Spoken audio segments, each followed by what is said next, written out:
My channel. Today we are going to explore like how we can install the VS Code in Windows 11. Okay, let's go to the browser.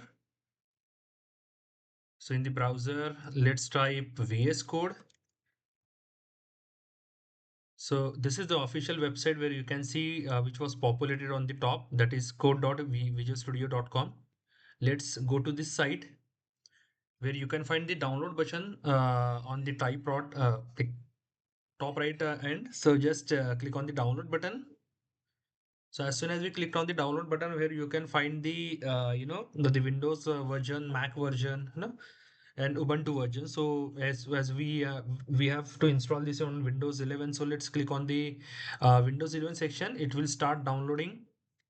So as you can see, the setup has started downloading. You can see in the top right corner. So as you can see, the installation like download is done. So now let's go to the download folder. Let's double click on the VS Code exe file, and then you have to accept the agreement, minimize, accept the agreement, then click on next.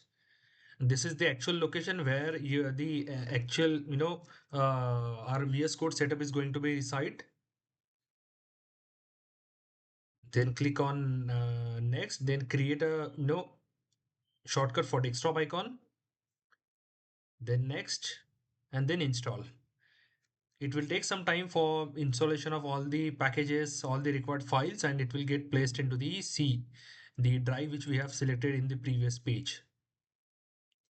So let's wait for the installation.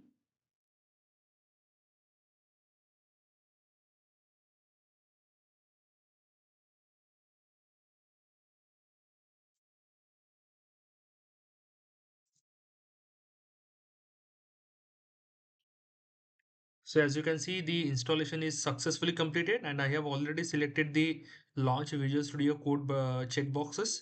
As soon as I clicked on finish, our expectation should be VS Code should open. Now as you can see, the VS Code has successfully installed and it was open.